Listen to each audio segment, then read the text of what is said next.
SSC के English series में आप लोगों का फिर से स्वागत है। प्रैक्टिस सेट 18 पहला है spot the grammatical error. He did not knew about the meeting that was held yesterday. देखो इसमें गलती कहाँ पे आ रही है, तो ही डिड नॉट न्यू लिख दिया।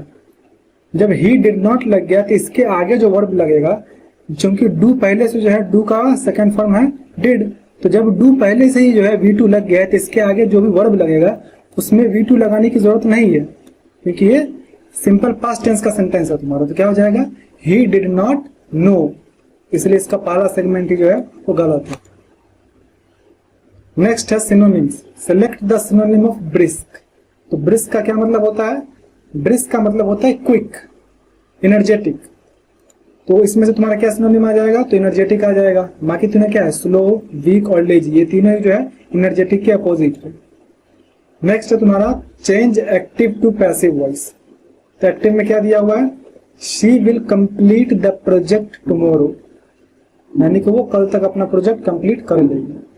तो पहले पता करो ये किस टेंस में है, तो ये है सिंपल फ्यूचर टेंस में।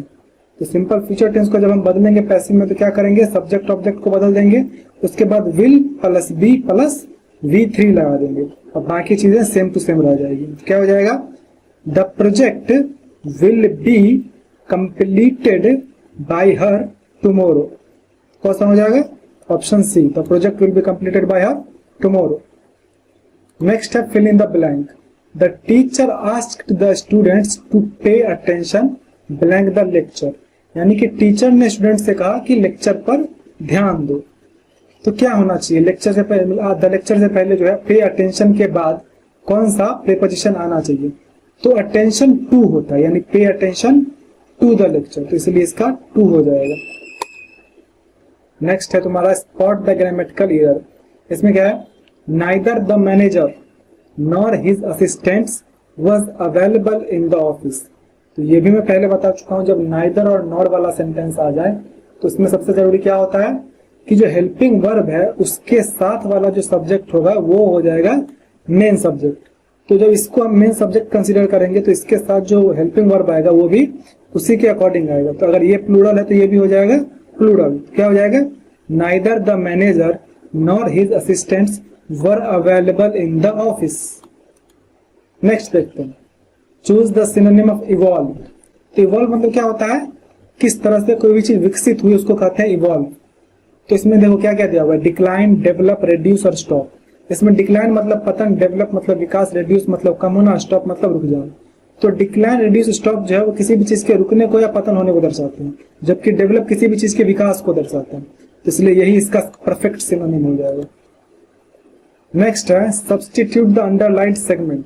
इसमें अंडरलाइन है ये जो कि तुम्हारा इटैलिक में लिख दिया है अंडरलाइन की जगह। तो क्या है, she refused to comply to his request, यानी कि उसने मना कर दिया उसके रिक्वेस्ट के अनुपालन करने में, यानी कि वो उसका रिक्वेस्ट मानने को तैयार ना हुई।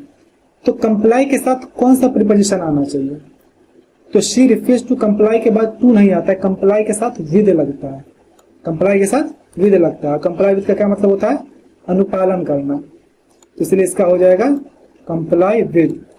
नेक्स्ट देखते हैं, वन वर्ड सब्सटीट्यूट। क्या दिया हुआ है, a person who Yeats too much, यानी जो बहुत ज्यादा खाता है, तो उसे क्या कहते हैं, तो जो बहुत ज्यादा खाता है उसे कहते हैं ग्लूटन। नेक्स्ट है तुम्हारा select the synonym of adverse. तो चारों ऑप्शन पढ़ के देख लो, फेवरेबल यानी कि फायदे की चीज, हार्मफुल यानी कि घाटे की चीज, हेल्पफुल यानी कि ये तुम्हारा फायदे की चीज, और सुटेबल मतलब भी लगभग फायदे की चीज। तो फेवरेबल, हेल्पफुल और सुटेबल ये तीनों एक चीज को दर्शा रहा है, जबकि हार्मफुल इसके अपोजिट दर्शा रहा है। और एडवर्स का मतलब भी होता है हार्मफुल, अनफेवरेबल, तो क्या हो जाएगा हार्मफुल। नेक्स्ट है antonym. Select the antonym of courageous. Courage मतलब क्या होता है, साहस।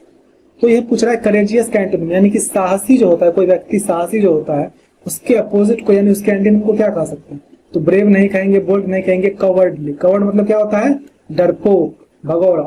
तो कवर्ड हो जाएगा करेजियस का एंटोनिम। और डेयरिंग मतलब जानते हो जिसमें गूदा हो। नेक्स्ट है सिलेक्ट द सिनोनिम ऑफ सेरेन। तो सेरेन का क्या मतलब होता है, सेरेन का मतलब होता है शांत, पीसफुल। इसमें से कौन सा वैसा लग रहा है, काम मतलब पीसफुल, एंग्री मतलब गुस्सा, डिस्टर्ब यानी कि थोड़ा पगलाया हुआ, और वाइल्ड मतलब बहुत ज्यादा गुस्सा। तो इसलिए इसका हो जाएगा काम, क्योंकि सेरेन का सिनोनिम पूछ रहा है। नेक्स्ट है one word substitute, one who walks on foot, यानी कि जो पैदल चलना प्रीफर करता है, जो पैदल चलता है, उसे क्या कहते हैं? उसे कहते हैं पेडेस्ट्रियन।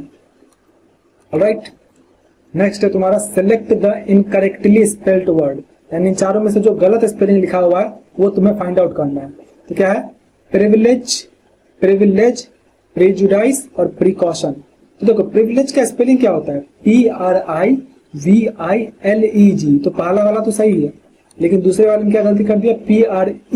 PREVILAG। ये तो पूरी तरह से ही गलत है, इसलिए ये जो है इनकरेक्ट हो जाएगा। नेक्स्ट है change passive to active voice. तो पहले पता करो ये किस टेंस में लिखा है। The thief was caught, was plus V3 यानी कि सिंपल पास्ट टेंस।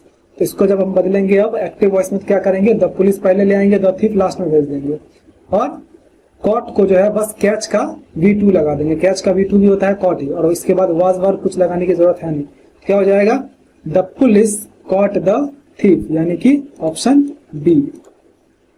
नेक्स्ट है substitute the underlined segment, she is not used to drive on highway. इसमें इतना दूर का जो सेगमेंट है वो अंडरलाइंड है। अब तुम्हें इसको इन चारों में से किसी एक से, जो भी इसके लिए सुटेबल हो, उससे तुम्हें इसको सब्स्टिट्यूट करना है ताकि सेंटेंस सही बन जाए। तो क्या हो जाएगा? She is not used to drive.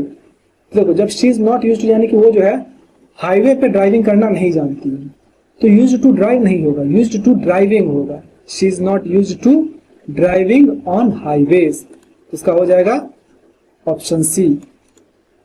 Next है hit the sack. Hit the sack का क्या मतलब होता है? तो हिट द सैक का मतलब होता है टू स्लीप। सैक क्या होता है? सैक मतलब होता है जो बिस्तर का जो कोना होता है उसको सैक कहते हैं। तो इसी से जो है ये चीज, ये ईडीएम इवॉल्व हुआ कि हिट द सैक मतलब टू स्लीप। नेक्स्ट है तुम्हारा select the incorrectly spelled word. तो इनकरेक्ट इसमें से कौन सा है? एम्बैरस, एम्बैरस सही है। अकरेंस, अकरेंस भी सही है।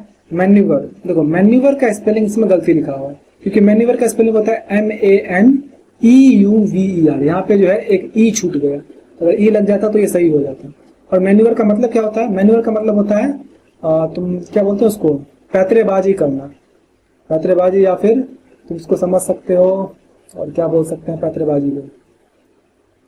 मतलब अरे तिग्रम, हाँ तिग्रम समझ सकते हो तुम। तिग्रम मतलब तिग्रम लगाने को जो है मैन्यूवर कहते हैं।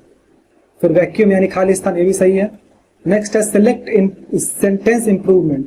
ही suggested that she should studies harder to pass the exam. तो इसमें जो है तुम्हें इतने दूर के सेगमेंट को इन चारों में से किसी एक से सब्स्टिट्यूट करना है ताकि सेंटेंस इंप्रूव हो जाए और सही हो जाए। तो क्या है? ही suggested that she should studies. अब देखो शुड के साथ कभी भी वी, मतलब कि शुड के साथ जो है जो चीज लगता है उसे हम क्या कहते हैं? वर्ब। तो यहाँ पे क्या लग गया? स्टडीज लग गया, जो कि तुम्हारा क्या बन गया? नाउन बन गया। तो यहाँ पर वर्ब लगना चाहिए। तो क्या हो जाएगा? She should study harder. तो क्या हो जाएगा? यहाँ पर शी शुड स्टडी हार्डर कहाँ है? शी शुड स्टडी हार्डर, ये हो जाएगा, ऑप्शन बी हो जाएगा इसका। He suggested that she should study harder to pass the exam, क्योंकि उसे क्या करना चाहिए? कुछ करना चाहिए, तो वो कोई काम होगा ना, कोई क्रिया होगा ना। इसी स्टडीज लिख दिया, स्टडीज तो भाई वर्ड हो, मतलब क्या बोलते हैं उसको? नाउन हो गया ना। यहाँ पे हमें वर्ब चाहिए तो स्टडी होगा। नेक्स्ट है select the word which means the same as the group of words. An office or post with no work but high pay, यानी कि एक ऐसा पोस्ट जिसमें तुम्हें काम कुछ ना करना पड़े लेकिन तुम्हें सैलरी बहुत बढ़िया मिले, तो उसे क्या कहते हैं? उसे कहते हैं सिनेक्योर। नेक्स्ट है तुम्हारा last antonym. Select the antonym of transparent. Transparent क्या होता है? जिसके आसपास अच्छी तरह से दिखाई दे। तो इसका एंटोनिम पूछ रहा है, तो क्या है? ट्रांसलूसेंट क्या होता है? जिसके आर पार थोड़ा थोड़ा दिखाई दे। ओपेक मतलब जिसके आर पार बिल्कुल दिखाई ना दे। क्लियर यानी कि साफ साफ दिखाई दे, और क्रिस्टल मतलब भी साफ साफ दिखाई दे। तो ट्रांसपेरेंट का जो अपोजिट हो जाएगा वो हो जाएगा ओपेक। तो इस तरह से प्रैक्टिस सेट 18 भी कंप्लीट होता है। आपका जो भी स्कोर हुआ कमेंट कर दीजिए, एंड मिलते हैं नेक्स्ट वीडियो में।